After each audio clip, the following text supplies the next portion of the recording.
What's going on, everybody? And today, just wanted to get out of the way first. I hope you all had a very Merry Christmas with family and maybe friends, depending on where you live and your local area restrictions because of all the stuff happening. Can't say too much. YouTube, please don't strike me, please. But anyway, today we're going to be talking about Villa, 10-man Villa completely dismantling Crystal Palace at Villa Park. Another 3-0 win that takes our run without conceding a goal to 4 games, 7 goals, 0 conceded. Absolutely amazing from the boys in Clear and Blue. We're going to discuss all of it in today's video, and I'm just really excited to talk about it. I'm filming this at 11:34, the day of the game. The game was at 8 a.m. this morning. That's when I watched it. So yeah, I waited quite a bit, and now I'm tired, so it's going to be a rough video to film. But yeah, let's get into it. We're going to start off with the only negative point of today's video and of the game, really, Tyrone Mings' red card. Alright, listen up here, Anthony Taylor. I have a point to make. The second one, completely fine. Yellow card. Alright, he pushed him. I mean, Zaha did foul him before, but if you don't want to call it, it's easily missable, alright? That's fine. And give him a yellow, he extended the zones, you know? That's fine. But the first one, when Zaha came running at him after McGinn made that tackle because he stepped over McGinn so he doesn't hurt his own teammate and accidentally might have clipped Zaha. It had no malicious intent. Mings is literally holding his arms out like this because he's like, I'm not doing anything. And I get that you have to book both players in an altercation. But he didn't. He was just trying to walk away from the incident. Zaha was going crazy for something. I don't know what happened, of course. I don't know all the details. It's not like I was there or anything. But, no, I just don't think the first one is a yellow card. And Dean Smith has come out in his post-match interview and said that the first yellow card, the one I'm talking about with the whole Zaha altercation thing, was pathetic, which is true. It is quite a pathetic decision to me for a player to have so much discipline to not even do anything and him still get booked for no reason just because, oh, if I'm going to book one player, I have to book the other. It just doesn't make sense to me.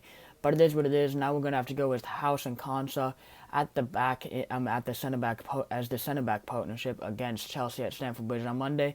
But I have full confidence in them too, and we'll get on to Courtney Hause and Ezri Konsa a little bit later in today's video. But Tyrone is such a class act. I love the fact that straight after the game, he's come on Twitter and said, "Performanceless season that second half. Lads were absolutely unreal. I put the team in a horrible situation and I take full responsibility for that, but what a response." And then some emojis, of course.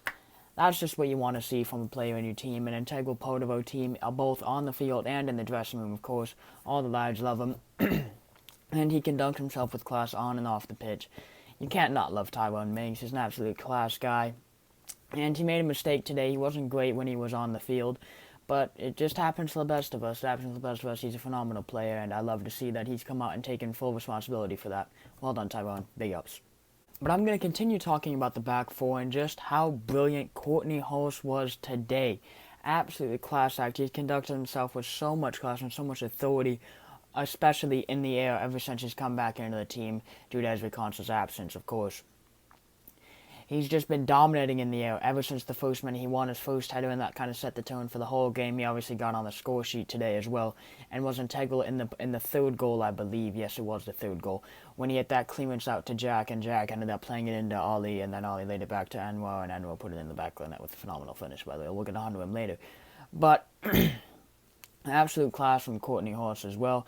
And Ezri Konsa, when he came on the pitch, due to Tyrone Mings' red card, was very good as well. Just conducted himself with so much class and so much, it looks so easy to him. It looks so simple to him, Ezri Konsa, nowadays. And it's just great to see him back into the side after his illness, of course. And Matty Cash and Matt Toggett were absolutely brilliant today. What a duo they are becoming as our full backs. Matty Cash was dealing with one of the trickiest players in the Premier League to go, Wilfried Zaha, and he handled him well for most of the game. And obviously he had that whole debacle with whether it was a penalty or not on Van Aanholt. Wasn't a penalty to me, wasn't given as a penalty. Well done, Matt. And Matt Toggett was very, very good defensively. Won a few headers over Benteke, of course, and was good going forward. We always knew that about Matt Toggett. He's good with the ball at his feet. He loves to link up play going forward. But he mainly sat back due to, obviously, we have 10 men. But he got forward well at times as well, and they both choose their moments. And with our wingers creating so many more chances nowadays, it's almost like they can sit back more, and that's why we've been getting so many more clean sheets, because they're able to absorb pressure, because our wingers are performing with so much class and quality these days. I feel like I should mention as well just how brilliant Emi Martinez was. Obviously, he saved our guts in in the first 45 seconds when that whole ricochet from a back pass, and it went past Tyrone Mings, and Zaha went through on goal. He made a brilliant save to deny him, and he made some great saves throughout the game as well. And it was very commanding and caught everything that came his way. Well done, Emi Martinez. Absolutely brilliant today, turning into a really top keeper at Aston Villa, proving his class that he showed at Arsenal. Man, did you miss one there, Arsenal fans? He is something. But of course, now that is 4 clean sheets in a row for Emi. Most clean sheets in the Premier League, that's 8. It was another brilliant performance from Aston Villa's engine room. Our 2 deeper-lying midfielders, John McGinn and Douglas Luiz, both had perfect games, intercepted passes, broke up play, caused issues, brought the ball forward, protected our back four. What more could you want? Both played perfect today. Just what we've grown to expect from them too. They're just so consistent, and some of the most consistent players in the Premier League, in my opinion. I see a goal coming for one of them in the very near future. It's another great performance. But now we're going to talk about the 3 that were supporting Ollie Watkins up top: Bertrand Traore, Jack Grealish, and Traore and El Ghazi. We'll start off going from right to left. Bertrand Traore had a very good game. I was obviously only on the pitch for half of the game because of Tyrone Mings' red card. Someone had to make way. It just turned out to be him tonight. Dino made that call. Worked out brilliantly in the end, so I'm not going to complain about it. Constant menace throughout. Scored in the 5th minute. Nearly scored again seconds after his first goal. Hit the post and then hit a shot after that was fed back into him into Hause. And was just a menace to the Palace defense in that first half.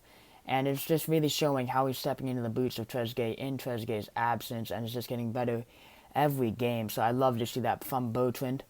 It was a quiet game for Jack Grealish today by his phenomenal standards. He drove at players, won some fouls, made some great passes, but that's a quiet game for him. That's just how good of a player he has been this season and how good of a player he is.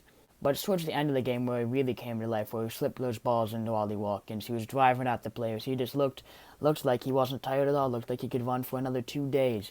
But made some lovely passes to Ollie Watkins, teed him up, and, jeez, he just couldn't buy a goal for love nor money today. We'll get on to him in a second, but Traore and El Ghazi was my man of the match today. Constantly drove at players, was brilliant with the ball at his feet, didn't lose the ball. The ball almost seemed glued to his foot at times, like it seems to be to Jack Grealish. And obviously that lovely goal just ticked it off for me. What a finish that was. Potential goal of the month contender? I don't know, I'm just saying. But what a performance it was from Traore and El Ghazi today. My man of the match. And then Ollie Watkins is a close second for man of the match today. He ran his absolute socks off and absolutely made the runs that we all need him to see. And if you're down to 10 men, Dino said it at halftime, there's no striker you want in the Premier League more than Ollie Watkins, someone who's just going to run at defenses, still make those runs, who knows the game. He knows the game so well. He knows when to run, he knows when not to run. He knows when to ask the ball to feet, he knows when to lay it off, he knows when to just recycle the ball and try to throw it again. And that's what's brilliant about Ollie Watkins. But it just didn't fall for him today. He couldn't put the ball in the back of the net today. He hit the post, he hit the crossbar, but he was involved in all 3 of our goals today, which shows just how good of a player he is. And he's got such a good mindset, he'll be disappointed that he didn't have his name on that score sheet. And that's just what you love to see from your center forward. While Ollie Watkins is my center forward, Ollie Watkins is our center forward. And what a performance it was from Aston Villa today. Completely dismantled Crystal Palace with 50 minutes of it being played with 10 men. And that's just the Villa of this season. That's the Villa of now. And I'm so excited. I hope you all are too. What a late Christmas present it was. Like I said, hope you all had a very Merry Christmas. That's going to do it for me. I'll see you guys next time.